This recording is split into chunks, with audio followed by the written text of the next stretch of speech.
past the hour of 10. Good morning, everybody. People are still joining, but we've got lots to cover, so we're going to get underway. Welcome to today's event, which is focused on the Green Book, the infamous or famous Green Book, depending on your view, which we will explore. As I'm sure all of you know, the Green Book is the Treasury's core guidance for appraising public spending decisions. It shapes how billions of pounds are invested in infrastructure services and local development, making it one of the most influential tools in government. At least that's the theory, right? That's the sort of public persona often of the Green Book.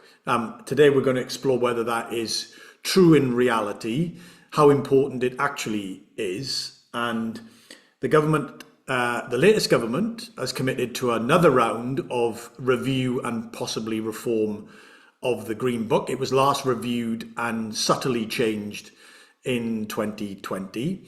So, and it's always the recipient of ongoing concern and criticism from places and from people who think that it stops investment happening in their places. And as I said, we're going to explore whether that is true and to what extent. And we've got three esteemed guests and colleagues to explore these issues and anything else. So we've got Professor Rebecca or Beck Riley, who's Deputy Pro-Vice-Chancellor for Regional Engagement. She's also the co-director of City-REDI at the University of Birmingham and is the chair of HMT's Green Book User Group.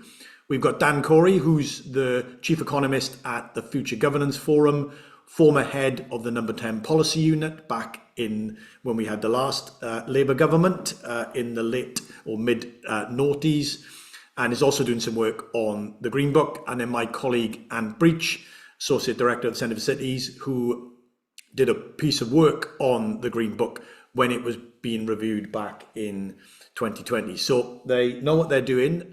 They've done this for quite some considerable time. So hopefully we'll get into the details. So just to go through it, Anne's going to give a very short overview of the Green Book, and not least, I think, because much of the debate around the Green Book really focuses on one aspect, which is the BCR, or the benefit cost ratio. And as any of you, that have looked at it know, it's much more extensive than that. So Ant will just take us through the basics. Beck and Dan can add their own thoughts into just rounding out what we understand to be actually what the Green Book is. And then we're going to have two-part conversation. Part one really is about the importance of it. In theory, it's very important, but is that true in reality? And in what ways is it important? And then part two is really, if it is going to be reformed, which it seems likely, in what ways should it be reformed, or what ways can it be improved? So we'll try and get through some of that. As always, use the Q&A function at the bottom of your screen if you've got a question, or more particularly a comment that you want to make. I'll put those into the conversation as we go along. So, Ant, give us the overview of the Green Book, and particularly highlight that it's more than BCR. Yeah, sure thing. Thanks, Andrew, for that introduction. Let's see if I can get this up working. Can everyone see that? Is that all working? Yeah. Perfect. All right. So I'm just, as Andrew mentioned, I'm just going to give a very quick run through of kind of how the Green Book functions, and particularly focusing on this debate about Green Book reviews and the second one we're having in this decade. So kind of setting out some of the positions.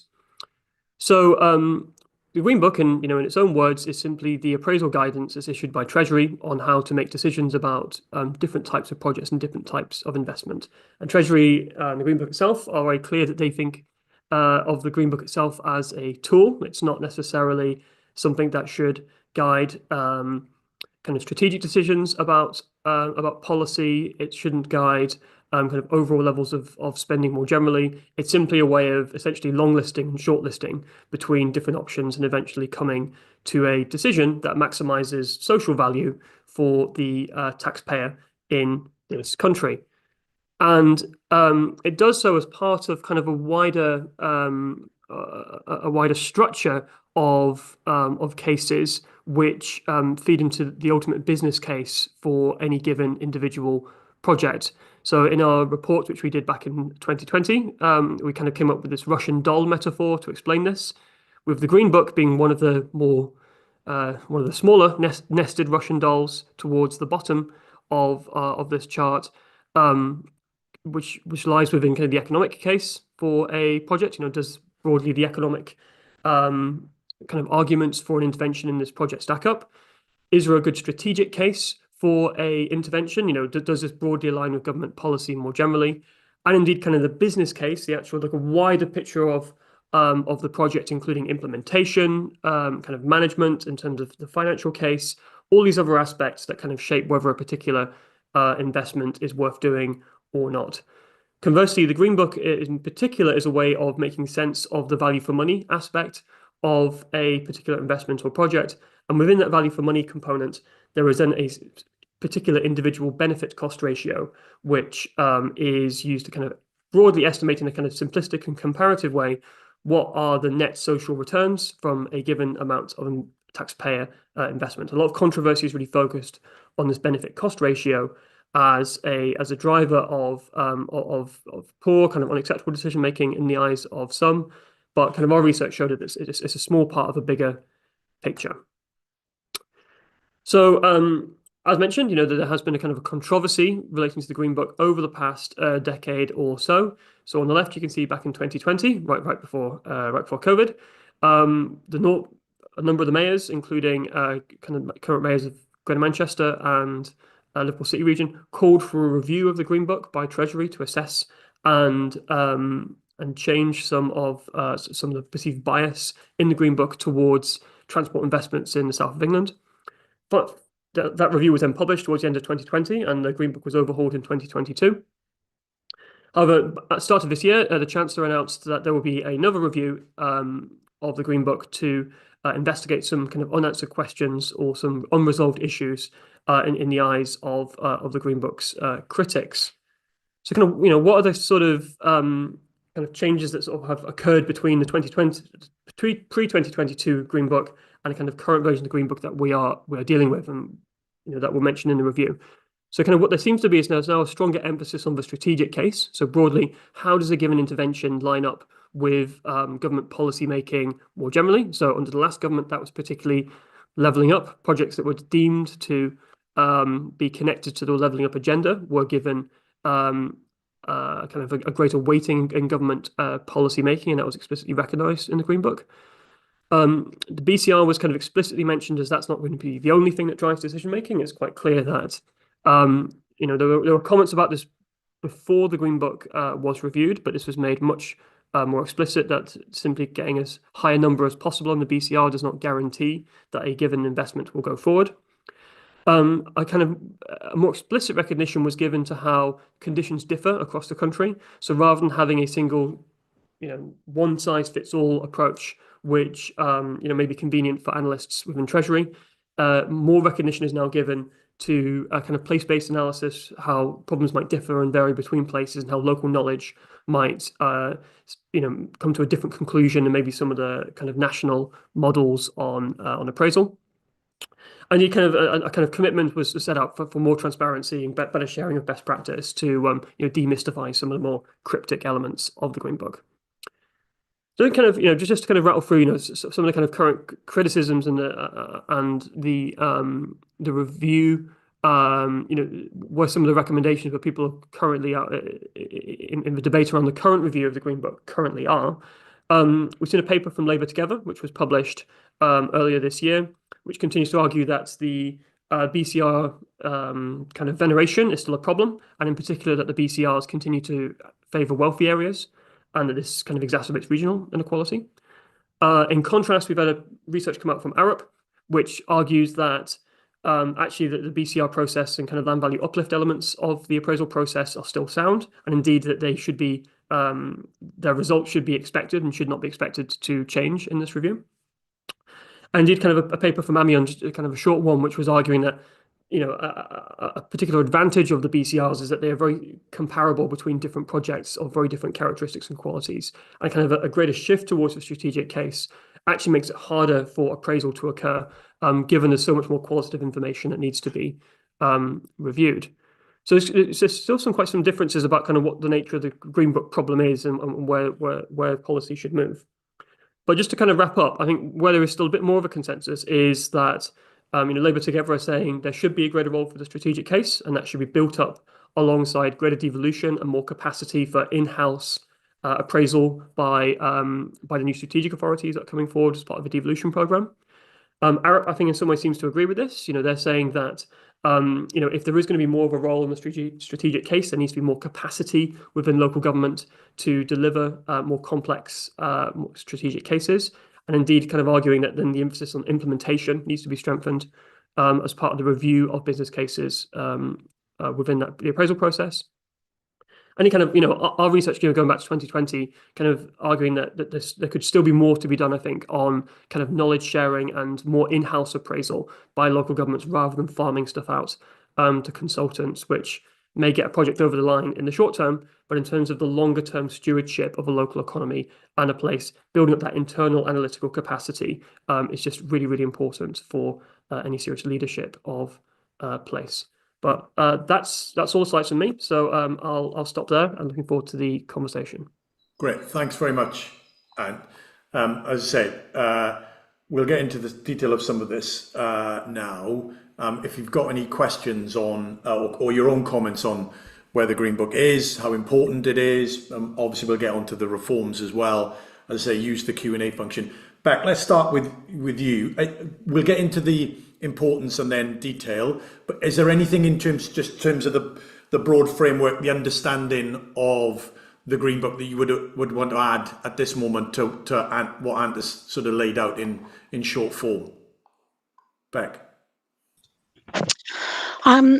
We've been doing at City-REDI, we're doing quite a bit of work around business cases because we do business case support, etc. And we've been looking at a broad set of activities around that.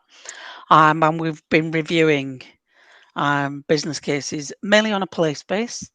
So place-based business cases as part of the LPIP program, Local Policy Innovation Partnership Hub program, to look at some of the things actually that Ant raised in that. And we're in the process of finalising a report that Alice and the team's doing, which we'll be publishing soon. But some of the things that came out of that, there is an awful lot of confusion between what is the Green Book and all its associated sort of activities, etc., and associated guidance that sits underneath that, versus what is essentially political decision making about particular interventions and funding pots. And people confuse and interchange the two. And a lot of the issues that are levelled at Green Book are actually about the process of funding allocations and decisions. Yeah. So one of the sort of recommendations we're making is that departments need to publish their business case for any programs, because then people, when they bid in, will know what they're trying to achieve in terms of outcomes and outputs, and what the core purpose of a particular fund is, because it's not as transparent as it should be. I think one of the things that you touched on before was BCR. Yeah. And BCR is used as a shorthand for deciding what bid gets funded, and it's used incorrectly. Yeah. In the sense of any business case that you do should really have at least 2 BCRs in each one, ideally 4, because you would have your do nothing case, which a lot of business cases don't do, which says if we don't intervene and we don't do anything, what will happen, just as a matter of course. And then for each sort of idea that you've come up with in your short list of potential ways of addressing your strategic case, you would have a BCR for each of those. And what we're finding is people aren't doing that. So there's no comparison between what would happen if you carried on as normal versus the thing that you have chosen to invest in, which is fundamentally not doing the business case properly in terms of the guidance. But I think the big thing is, and this came out in the last review, is that the strategic case in general isn't very good in bids, in that this is about the narrative, about the story of why you're investing. And people don't write that bit very well. And I think that's partly because they focus so much on the BCR that they forget about what they're trying to actually do and deliver.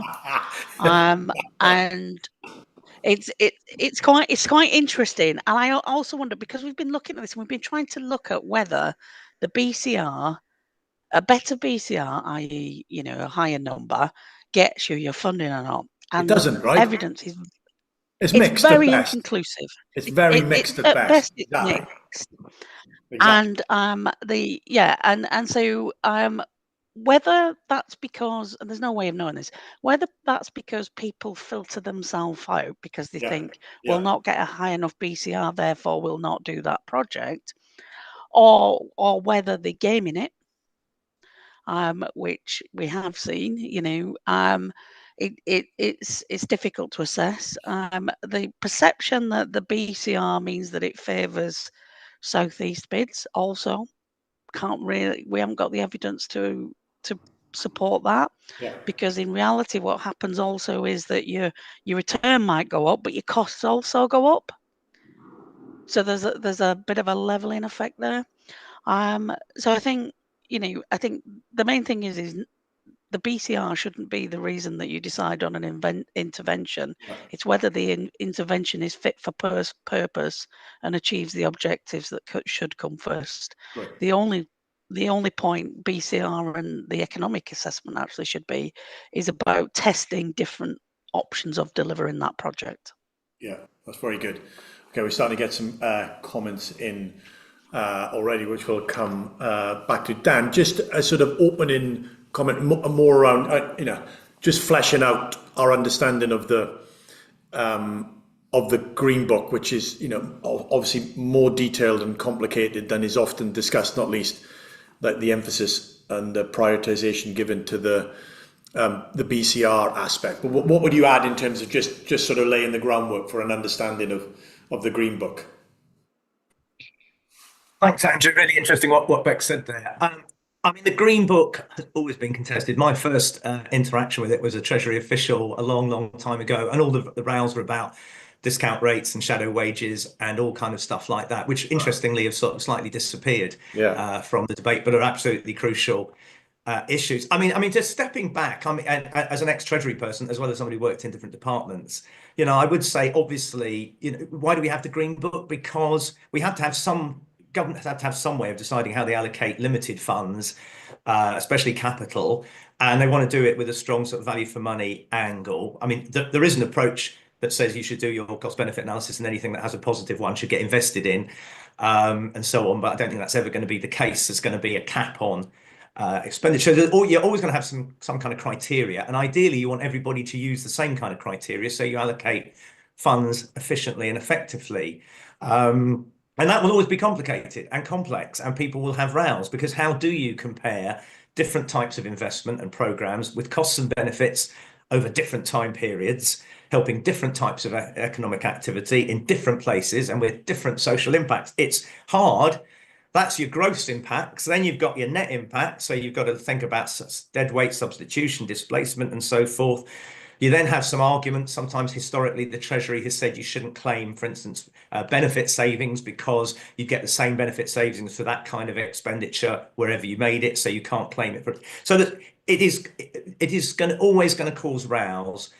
People who don't get the decision they want, whether it's investment in outside London and South East, or whether it's in a project which they think is more preventative or whatever, and will deliver in the end.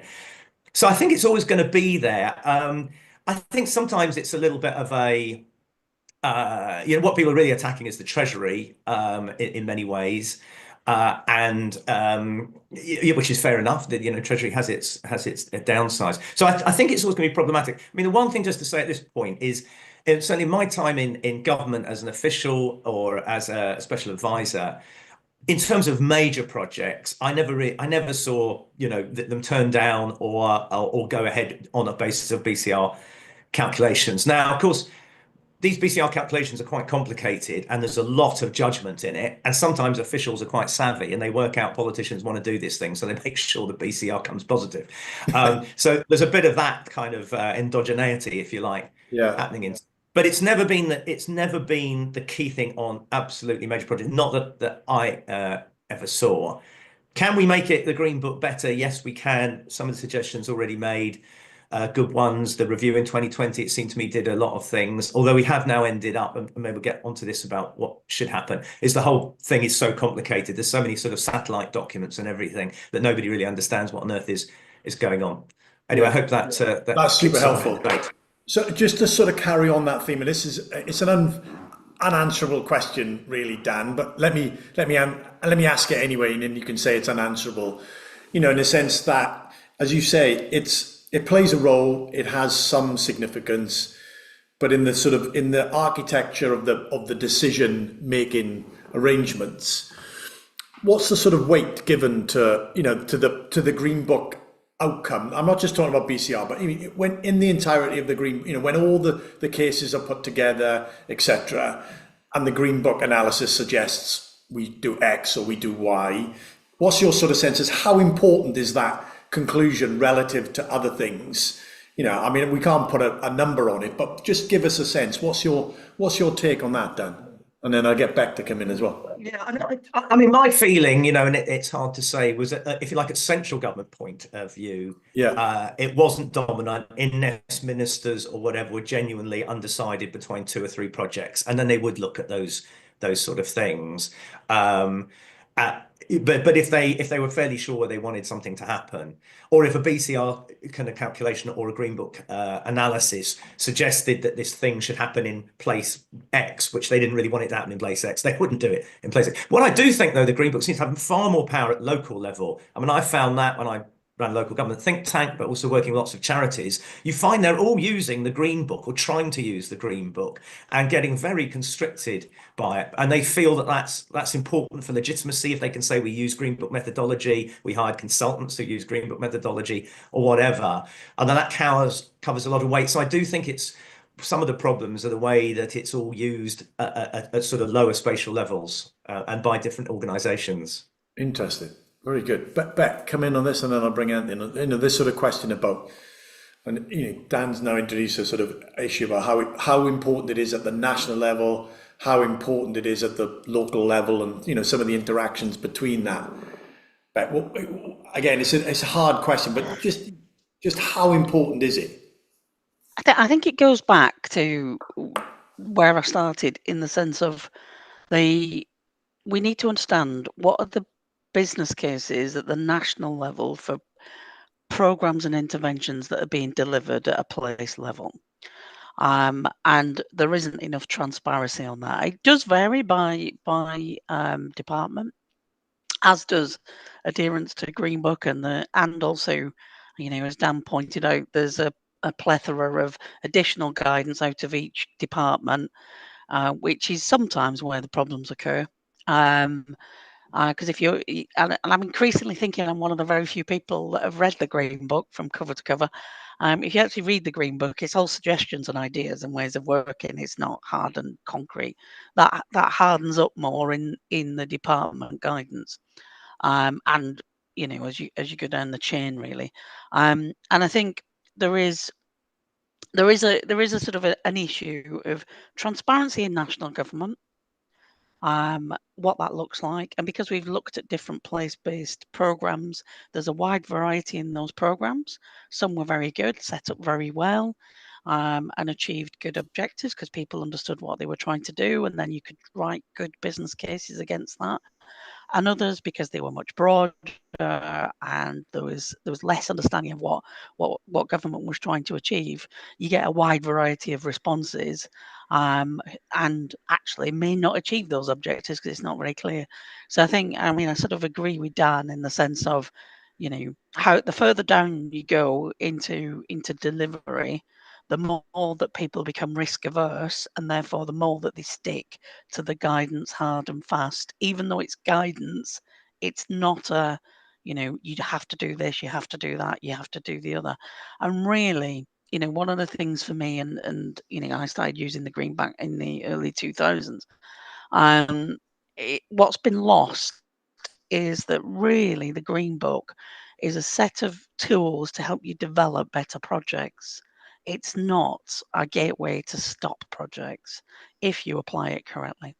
And I think that's that core essence and purpose has been lost along the way in the last 20 years. And what's your take on, I mean, Dan's point that in some respects, it's more strictly adhered to in some, at the local level or in some localities vis-a-vis at the national, in a sense, and it's now increasingly, there's almost a sort of a growing sort of signalling function around that, and being able to say we are Green Book compliant or we've adopted Green Book methodologies, etc. But that's a signal rather than I don't know. What's your take on that, Beck? I hate the phrase. What does Green Book compliant actually mean? Yeah. Do you know what I mean? Don't shoot the messenger. It's not a compliant. Yeah, I know, but it's not a compliance document. Yeah, quite. It's a toolkit to help you design better interventions and to rule out things that might not achieve the objectives that you want. And the objectives can be anything. All you're really doing when you're doing the economic case, the BCR, is checking value for money, which gets the best return for the most appropriate investment. Yeah. And I think that's the problem. And essentially, what I see happen, and to some extent it happens to us because we do consultancy on this sort of on business cases, is you and this was found in the last review. People already have an idea that they want to get through a process, and when the consultative, collaborative, more holistic approach of the Green Book starts to throw up barriers, i.e., is it commercially viable? Does the management case stack up, etc.? Yeah. Then it causes problems, and it's because right from the start they haven't necessarily used it. But having said that, what we've also found is that a lot of people do that work and don't record it in their business case, so you can't see where a project has come from. Yeah. Or they have consultants doing it, and then it's smoke and mirrors in a black box, and you don't know whether it's happened or not, and you don't know whether what they've done takes on board all the guidance or not. Yeah. Okay. And come in on this. Yeah, so I guess I have two immediate thoughts. I mean, the best example I've seen of how the BCR does not rule everything is actually now mentioned in our most recent report, our second most recent report, anti-supply measures, breaking the bottlenecks, looking at urban house building, and in particular, the dual staircase requirement that was introduced by the previous government, and the benefit cost ratio for the dual staircase requirement at 18 to 30 meters had a BCR of 0.00007. So it's 4 zeros in a row. So positive then. Right. So for less than $1 million in benefits, there's over $1 billion in social costs implemented by this policy.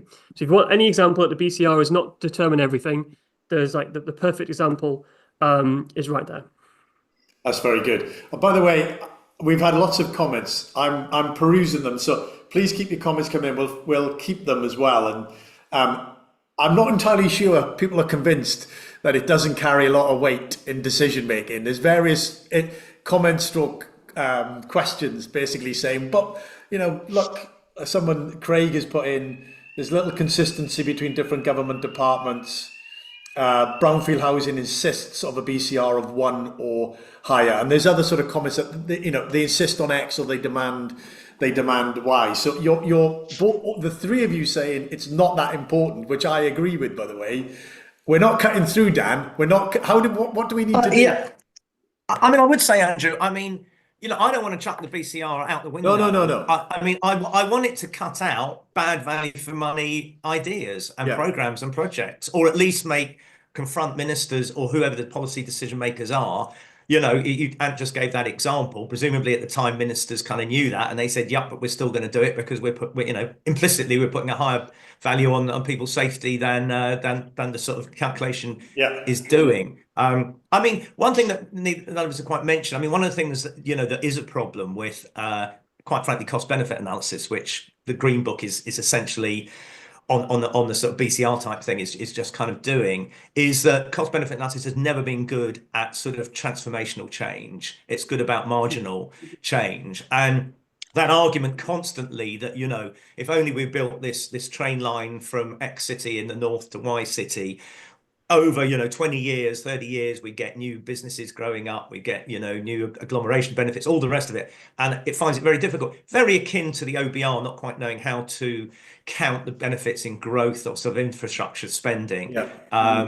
Partly because it's hard and people claim all these benefits, but will it ever happen, which gets you back to the business case a bit and your ability to implement, so which I think is a bigger problem. So I'm not, the BCR, people will have their favorite scheme or whatever it is, whatever department they're working in, and they'll get done on the BCR or something. But, quite frankly, if your BCR isn't over one, I think you should be asking some questions. But of course, it's got to be calculated sensibly. It's got to fit in with the strategic objectives and all the rest of it. So, the interesting point about departments playing differently. Now, sometimes that may be because they feel they've got different kind of constraints on their capital expenditure or whatever it is, and therefore they're going to have to be tougher than some other department and all the rest of it. And then we have the problems of lack of joined up government, usual kind of problems. But yeah, interesting to hear what the comments are. Yeah, no, quite. That's sort of interesting. Well, I said there's quite a lot. So if we, this is a note to colleagues who are behind the scenes, if we can keep hold of all the questions and the comments when we finish the session, that would be massively helpful in order to do that, because there's been quite a lot, and we'll figure out how to do that. Let's take a leap of faith and say, as Dan said, we don't want to get rid of it, and it's important in some respects, and it's it does what it's meant to do to a degree, but we recognise that it could be reformed and improved. And I'm going to ignore for a minute one improvement, which is people just need to read it and really internalize what the Green Book is, rather than think they know it by reading an article. So we're going to ignore that as a please read it and engage with it meaningfully and sensibly and in detail, rather than superficially via ChatGPT or whatever it may be. That's not the way to do. So let's put that one to a side. But in terms of some of the sort of common criticism stroke reform areas, there are some obvious ones. I think, Bet, you touched on one already. So let's just kind of, how big a problem is it a problem? What kind of reform? The first one, I think you were talking about in the strategic sense, not just in the BCR sense, although it's quite important, Beck, is, it biases investment into places that are doing relatively well already. And it actually, it disadvantages places that are doing less well or have less obvious stresses on growth. And it touches on Dan's point about the incremental vis-a-vis the transformational or even the medium-sized sort of returns. Beck, just let's start in that one, and we'll pick off a couple in the next 20 minutes or so. What do you think? There's some validity in that criticism. What could we do to practically improve? I mean, I think there is some validity, although, like I said before, we've not found any for or against to that statement. Yeah. However, I would say that's because that's based on the business cases that we can actually access. So there is a real issue that people don't share their business cases. Yeah. So you can't learn from one another. You can't see how people have approached this. Yeah. You can't see how they've tackled some of the issues in it. So I think for me, being more transparent about your processes, how you've gone about thinking about this project, and sharing that is the first step to improving the quality. And one of the issues we've also found is that, and this is quite an interesting one in the sense of, it's very haphazard. When these business cases are shared, big chunks of it are redacted. Right. Usually the bits that the consultants have done. Yeah. On assessing these things, which then creates issues that you don't actually know the basis on which they've created this BCR or activity in there. But I mean, I think for me, one of the big issues that we found was that the business cases didn't necessarily tackle additionality very well. Right. So actually there was no indication about whether these investments were sort of just, moving people around, Yeah. or whether people would leak out of an area. Yeah. I mean, that may not matter, if it depends on For each the individual area, project. it matters. Yeah, It doesn't yeah, really yeah. matter, but in the aggregate, it does. It Yeah, does yeah, matter, yeah, right? When yeah, we're getting yeah, additional or yeah. just getting, zero Yeah. sum. Yeah, Yeah. but even if if you took an investment, I don't know, like the big rail investment in Birmingham for FE level qualifications, you're interested in actually supplying a whole sector really with good quality engineers that can Yes. do that sort of Yeah. stuff. Yeah. So it doesn't really matter whether it stays in the area as long No. as they supply into that whole network, but the actual institution is in the area.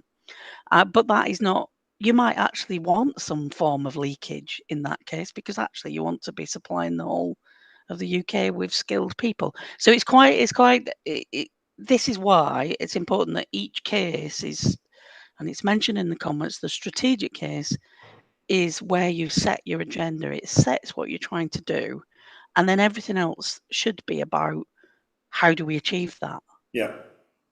Yeah. Okay. Fair enough. Dan. So that it's an interestingly, it's come out more recently around the leveling up agenda as was, regional rebalancing as is, and that actually the Green Book is preventing that agenda being pursued because of the way that it's either applied or it's interpreted as understood. So just your thought on A, yes, and B, what we might do about that if that is a valid claim. Yeah, I mean, I think the issue always, if government allocating resources, is do you allocate to places that are already doing well and clearly highly productive or whatever? I mean, this is true in all sorts of things, or do you go for places that are doing badly? I mean, one of the nightmares when you're kind of thinking much more of kind of local policies from central government is you tend to you go for the middle ones, the ones that areas have got all sorts of problems and they've had for years, and they've got political issues and all the rest of it. You can put in a lot of money there and you get no bang for your buck. On the other hand, if you never invest in them, they'll never pick up, and if they did pick up, it would be great. So I think it bedevils policy whether you had a green book or you didn't have a green book. I mean, in terms of cost benefit analysis, you're always going to get the fact that you build a new bit of train line in London, a lot more people use it, and elsewhere they're paid more usually. So if you're calculating benefits on time savings, then you will always end up with that bias. So there is you have to be aware of that, and that gets back to making decisions that say, but look, if we do some investment in some areas where it may not look quite so good on the sort of short-term BCR or whatever, but this is the route to these places starting to transform and all the rest of it. I mean, I would like ideally to see a lot more devolution, and we seem to have quite a good agenda, which seems to be more or less all party, and giving a lot more money to those kind of strategic authorities and let them decide where they spend it. There'll still be national decisions, obviously, about some infrastructure, etc. has got to be made from the centre, but let's let them decide how they'll spend it, and we would see some different things happening. So yeah, I mean, it is a bit of a problem, but I don't think the reason why there has been a lack of, let's say, rail investment outside sort of London and the southeast is due to the Green Book. I think it's due to political decisions that ministers have made over the years. And in some respects, the argument about the Green Book becomes a distraction and also becomes a fig leaf in the sense that, we'll reform the Green Book and then everything will be fine and come in. I mean, this is, that's part of the worry, right? In a sense, we'll go through another review, but we'll have, politicians will still make the decisions that politicians ideally want to make. No, exactly. I mean, the extent to which the Green Book is kind of shadow boxing for real political debates about where investment should go and where funding should go, I think is pretty clear. I mean, the other thing I think we haven't sort of talked about yet is we're talking about cost benefit analysis, and we're talking about what the size of the benefit is. The other thing, which is obviously weighs very heavily on the minds of Treasury and public officials, is the cost side and cost control. And certainly we found when we were doing our research, back a few years ago, was that in some ways even more important than the size of the benefit was what is the feasibility of delivering the project, right? Is your tram line extension, is that going to be reliably delivered by a infrastructure partner that has a good record of navigating the politics of infrastructure investment, of development, of getting it in on time or below budget? Places that had a track record like doing that, like eventually Manchester eventually secured that reputation and was able to secure multiple rounds of investment time and time again to expand their network. Other parts of England have unfortunately not developed that same reputation and have really struggled to convince Treasury that even though they might have a glittering BCR and maybe a well thought and kind of rational strategic case on the fundamentals of convincing the officials that the project, as promised, will actually be delivered in the manner it is set out, haven't been successful. Yeah.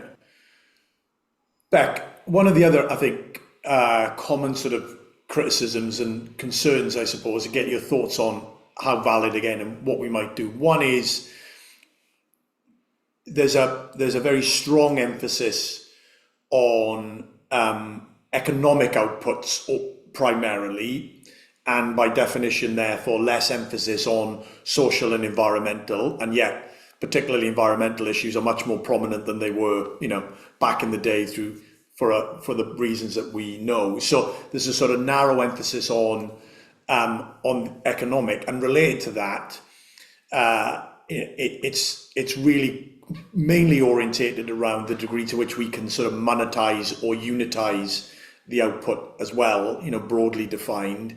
And therefore broader benefits that are less quantifiable, yes, monetizable, less unitizable, are noted but not given the same weight. And there's sort of demands to address both of those things. A, is that a fair comment? B, is there a meaningful way we can address those without it all becoming a bit squishy and a bit fudgy and a bit blurry? Because that's the other issue. We need to have some rigor, as both of you have said, or three of you have said already. We need to have some system, some rigor, some degree of comparability. Beck, what's your thought on that? I suppose my first reaction is the reason that Green Book exists, and as Dan said earlier, is to improve decision making and improve the quality of ideas for interventions. And as and mentioned, it's also about the management case, how we're going to operationally deliver it, how we're going to procure it. All those things are important, and I think what we end up with is the economic case being prioritised in the decision making, or at least in perception terms, when in reality the economic case is just about choosing the best option that you've come up with. It's not about whether that project is necessarily is an economic project. So and this is where we come back to the strategic case. You can have a strategic case where and we have examples that come up through the Green Book group. If you, for instance, took flooding, and you want to, which is an environmental project, you're trying to stop flooding happening. You'll have objectives about where you might not want to flood, what reasons behind that, how often it will happen, etc. And then what you should then come up with is options to stop that flooding that are all doable, that you can deliver them. You have the right procurement, you have the right solutions in place, and the economic case should then just choose which is the best value for money that achieves those same objectives. And you have the same on social outcomes. The trouble is, we think everything needs to have an economic impact, and we start with that strategic case. When your strategic case should be, it should be about tackling a particular challenge in society. Yeah. And that's the problem, is that we have a misunderstanding about how the Green Book should be applied and used. Yeah. Dan?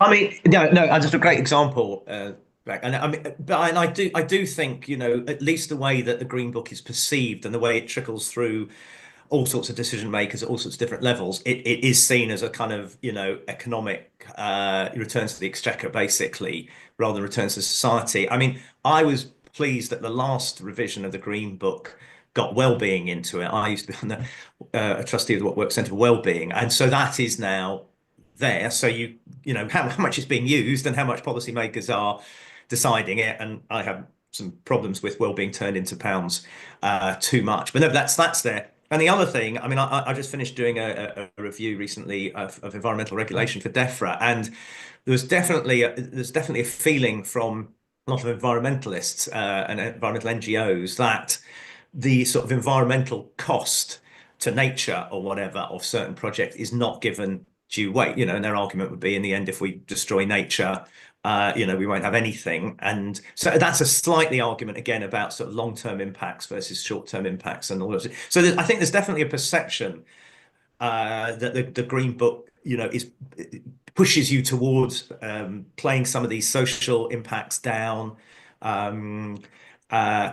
I mean, I would say it gets very difficult. I mean, if you get something that's kind of related to cost-benefit analysis, much more used in the charitable sector, which is social return on investment, and quite related. And the trouble is when you then start throwing in just about everything, and some things that you can put numbers on, some that you can't, you do end up with a slightly soggy thing. And of course, you get an awful lot of people who say £1 in, £15 back, which most Treasury people would wave their hands at. But so yeah, I do think there is an issue. But I mean, Becky's absolutely right that the key thing is what are you trying to achieve here, and your strategic objectives, and then you look at all these other things in the round, and you're looking for the best value for money project, which does in certain respects not destroy the environment, or doesn't decrease or increases well-being. So you can look at all these things. It does get very complicated though, and I do pity the sort of the smaller local authority or decision maker, or as I say, I've seen lots of charities trying to make the case, trying to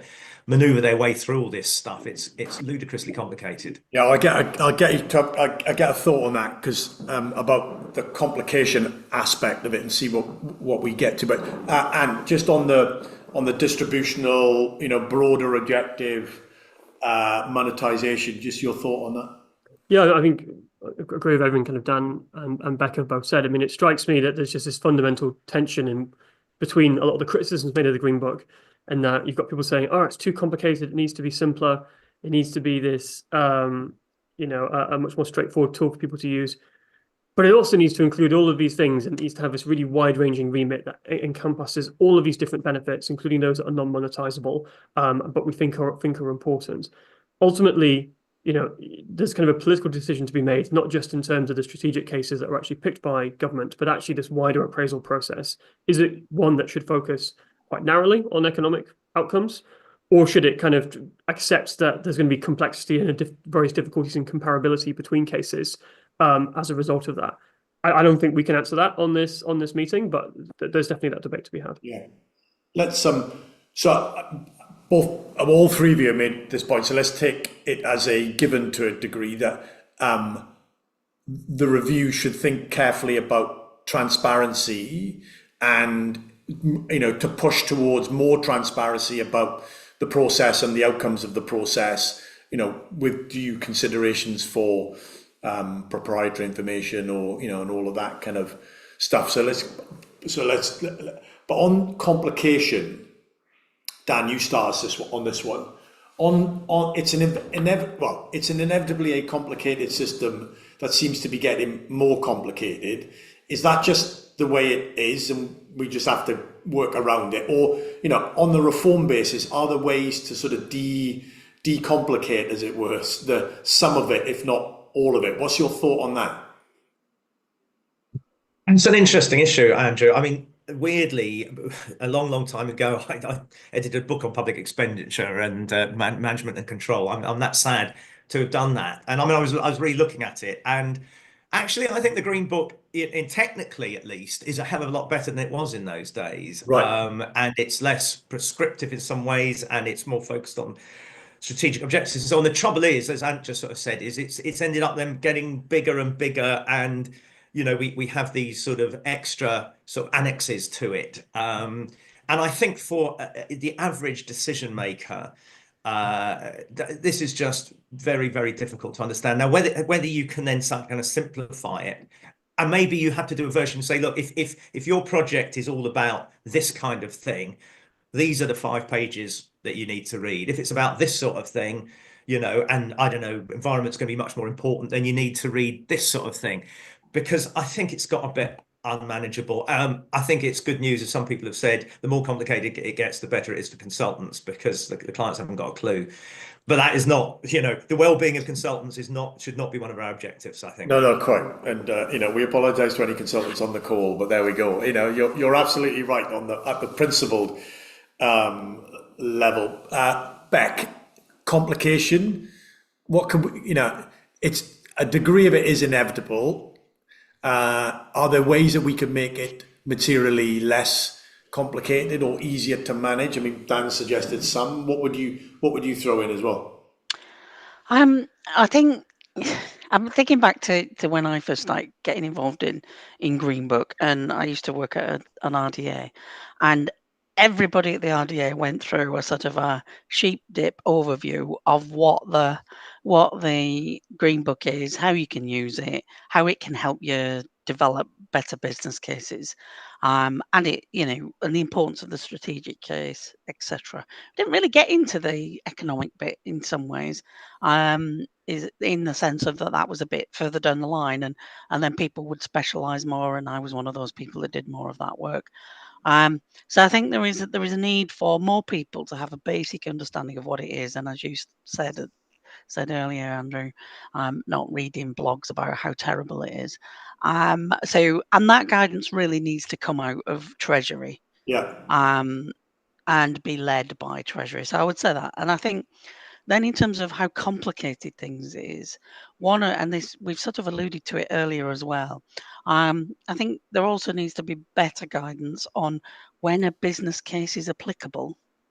So we do end up, and you see this a lot with decision making in any organization. The smaller the amount of money, the more time goes into checking it, because the more it gets delegated down the organizational structure, and people lower down the organizational structure have less decision making capability and are more risk averse because of their position. Whereas big investments go through systems quicker because you've got more experienced people, you've got more of an idea strategically what you want to invest in.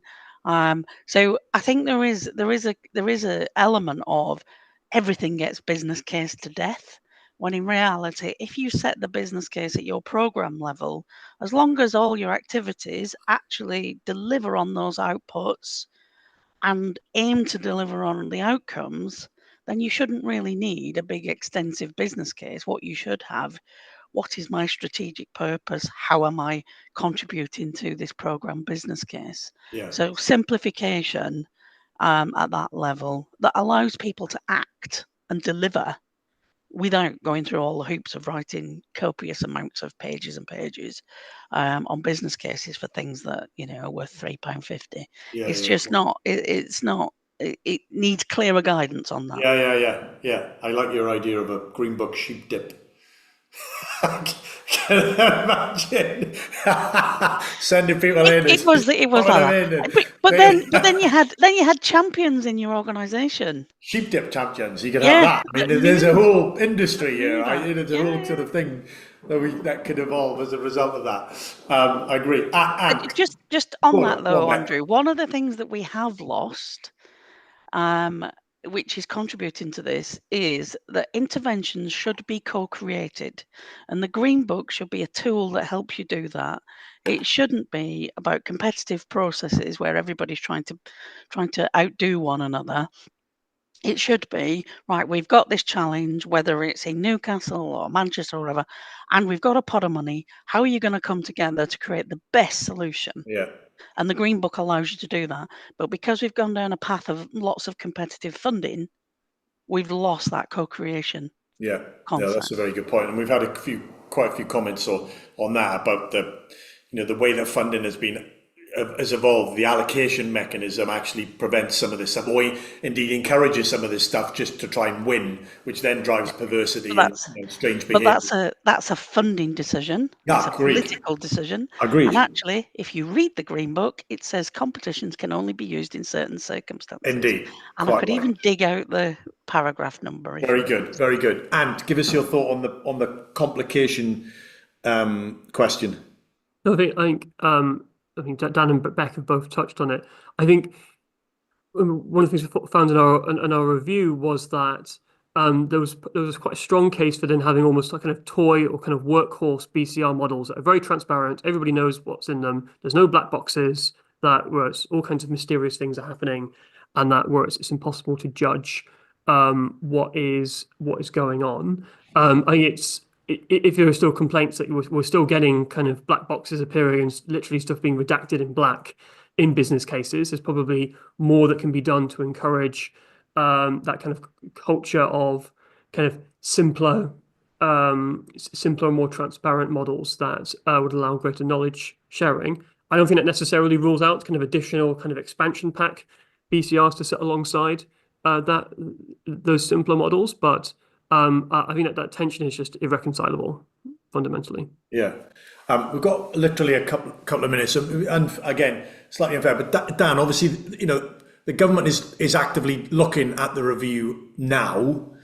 What's the big picture thing that collectively we would want to say to the government as it goes through this review process? I mean, what I'm sure you are giving them advice and commentary and based on your experiences, but what would you be saying?